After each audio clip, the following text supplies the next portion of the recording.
Utang produktif versus konsumtif. Kegiatan produksi dan konsumsi bagai bergerak di kutub yang berbeda.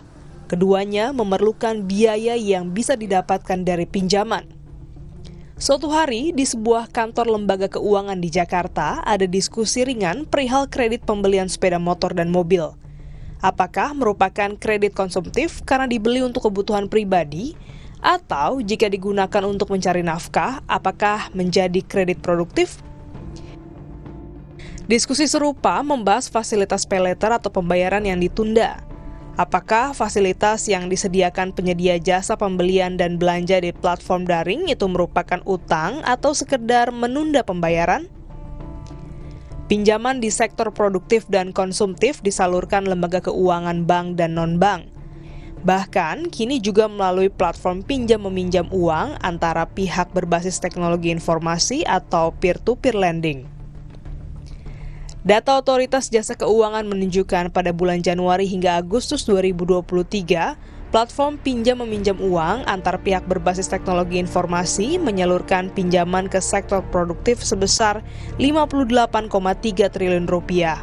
Nilai ini merosot 17,46% dibandingkan dengan Januari hingga Agustus 2022 yang sebesar Rp70,64 triliun. OJK membagi sektor produktif menjadi 21 kelompok, antara lain pengangkutan dan pergudangan, kesenian, hiburan dan rekreasi, konstruksi, serta informasi dan komunikasi. Pada Agustus 2023, pinjaman untuk sektor produktif senilai Rp8,019 triliun atau 39,05% dari total pinjaman. Kelompok atau subsektor yang mendapat penyaluran pinjaman terbesar adalah perdagangan besar dan eceran, reparasi dan perawatan mobil dan sepeda motor, yakni Rp3,258 triliun. Artinya, dari Rp20,536 triliun pinjaman yang disalurkan, Rp12,517 triliun untuk sektor konsumtif. Sektor produktif berjuang untuk bertahan dan berkembang. Pinjaman digunakan untuk menjaga roda kegiatan produksi tetap berputar atau berputar makin cepat. Sementara kebutuhan konsumsi tetap ada.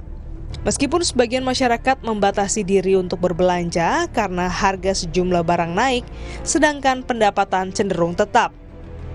Bagi sebagian masyarakat, ada jalan pintas yang bisa ditempuh demi memenuhi kebutuhan konsumsi. Ada yang meminjam lewat layanan pinjam-meminjam, ada yang membeli dulu lantas membayar kemudian, dan ada yang merogoh kantong lebih dalam atau mengorek tabungan. Kemudahan mengakses dan kecepatan mendapatkan pinjaman membuat masyarakat kian akrab dengan pinjaman daring. Saking mudahnya, seorang rekan pernah diminta pemimpin sebuah perusahaannya untuk berbagi ilmu tentang literasi keuangan. Penyebabnya, sebagian anak muda di perusahaan itu gali lubang tutup lubang untuk membiayai kebutuhan hidup mereka. Pinjaman daring jadi solusi semua kegiatan untuk membiayai gaya hidup. Gaji bulanan hanya mampir sejenak di rekening karena langsung digunakan untuk membayar utang. Memprihatinkan.